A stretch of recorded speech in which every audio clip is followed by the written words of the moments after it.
लोनपोगार तिब्बत के 32वें राजा सोनग वसैन गाम्पो के मंत्री थे। वे अपनी चालाकी और हाजिर जवाबी के लिए दूर-दूर तक मशहूर थे। कोई उनके सामने टिकता न था। चैन से जिंदगी चल रही थी। मगर जब से उनका बेटा बड़ा हुआ था, चल चल चल चल चल बेटा चल चल। उनके लिए चिंता का विषय बना हुआ था। कारण ये था कि वो बहुत भोला था। होशियारी उसे छू कर भी नहीं गई थी। चल चल चल लोनपोगार ने सोचा,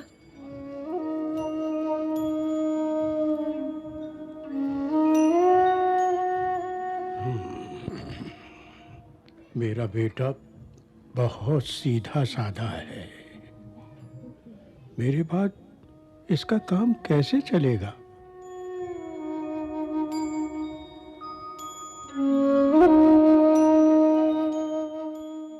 एक दिन लोनपोगार ने अपने बेटे को 100 भेड़ें देते हुए कहा, तुम इन्हें लेकर शहर जाओ,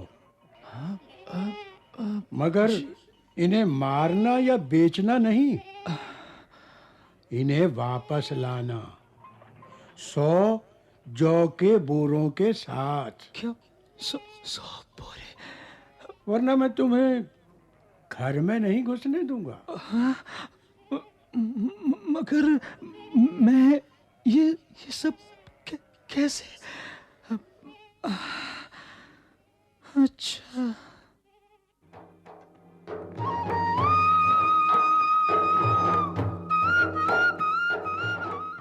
इसके बाद उन्होंने बेटे को शहर की तरफ रवाना किया। चल चल चल चल चल चल चल चल बेटा चल चल।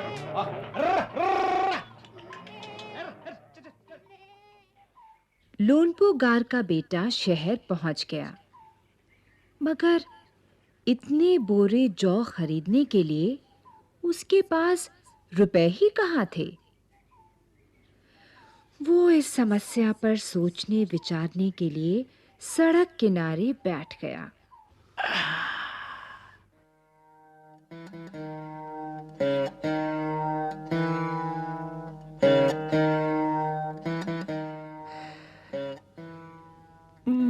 क्या करूं?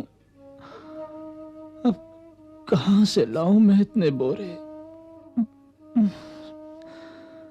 मेरी तो कुछ समझ नहीं आ रहा।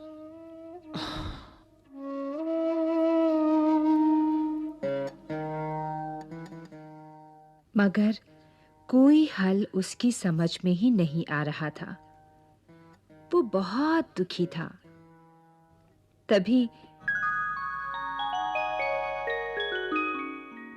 एक लड़की उसके सामने आ खड़ी हुई।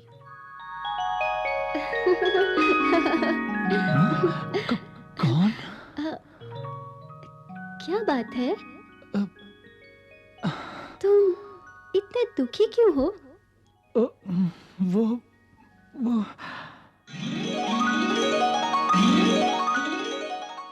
लोनपोगार के बेटे ने अपना हाल कह सुनाया। अब मैं क्या करूं? इसमें इतना दुखी होने की कोई बात नहीं। हाँ? मैं इसका हल निकाल देती हूँ। सच? हाँ।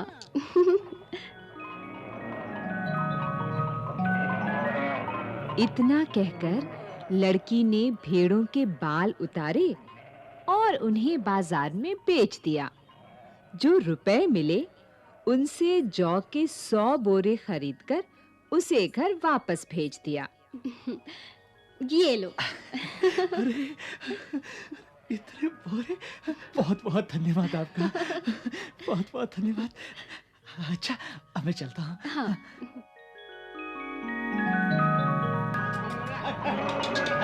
चल चल चल चल चल चल चल चल बेटा चल चल। लोनपोगार के बेटे को लगा कि उसके पिता बहुत खुश होंगे, मगर उसकी आपबीती पर उन्होंने ध्यान नहीं दिया। वे उठकर कमरे से बाहर चले गए। दूसरे दिन उन्होंने अपने बेटे को बुलाकर कहा, पिछली बार भेड़ों के बाल उतार कर बेचना मुझे जरा भी पसंद नहीं आया। हाँ? अब तुम दोबारा उन्हीं भेड़ों को लेकर जाओ। दोबारा? हाँ, उनके साथ जौ के 100 बोरे लेकर ही लौटना। फिर 100 बोरे? हाँ जी, अच्छा, ठीक है।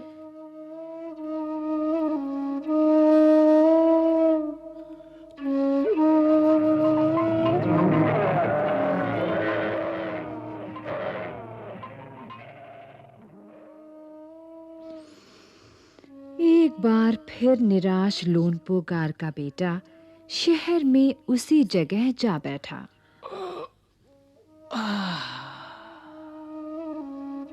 न जाने क्यों उसे यकीन था कि वो लड़की उसकी मदद के लिए जरूर आएगी। और हुआ भी कुछ ऐसा ही। वो लड़की आई। अरे, आ गई तुम? अरे तुम? उससे उसने अपनी मुश्किल कह सुनाई। अब तो बिना जौ के 100 बोरों के मेरे पिता मुझे घर में नहीं घुसने देंगे। लड़की सोचकर बोली, हाँ, एक तरीका है।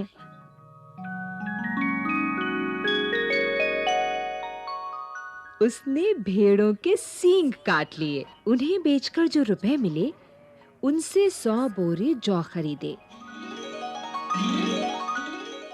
बोरे लोनपो गार के बेटे को सौंपकर लड़की ने उसे घर भेज दिया।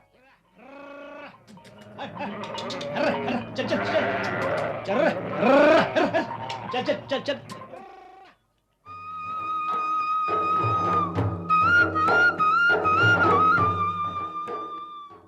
भेड़ें और जौ के बोरे पिता के हवाले करते हुए लोनपो गार का बेटा खुश था।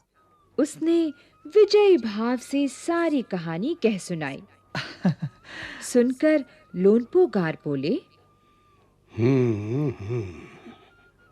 उस लड़की से कहो कि हमें 9 हाथ लंबी राख की रस्सी बना कर दे। हाँ?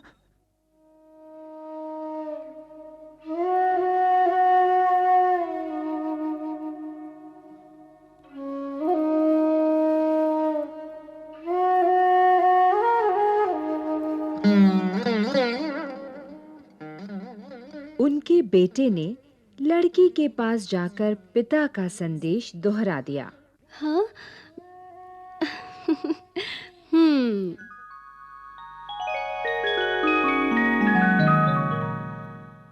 लड़की ने एक शर्त रखी।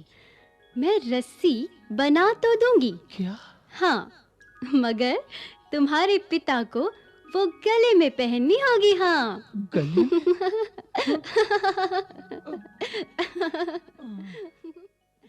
लोनपो गार ने सोचा, ऐसी रस्सी बनाना ही असंभव है। इसलिए लड़की की शर्त मंजूर कर ली। अगले दिन लड़की ने 9 हाथ लंबी रस्सी ली। उसे पत्थर की सिल पर रखा और जला दिया।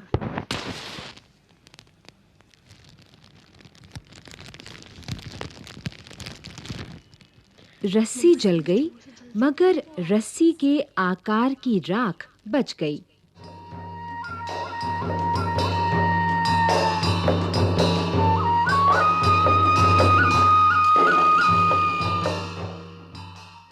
इसे वो सिल समेत लोनपो गार के पास ले गई और उसे पहनने के लिए कहा। ये लीजिए, राख की रस्सी।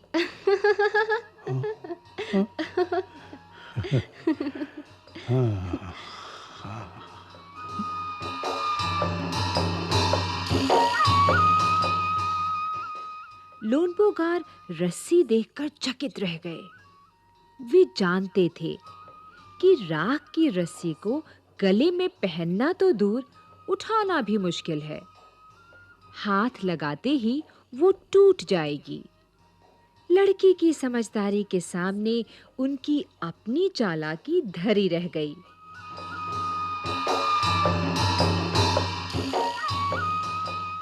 बिना वक्त गंवाए लोनपोगार ने अपने बेटे की शादी का प्रस्ताव लड़की के सामने रख दिया।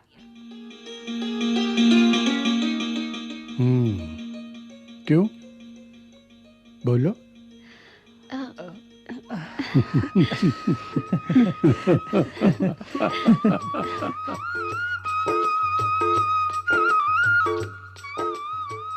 धूमधाम से उन दोनों की शादी हो गई।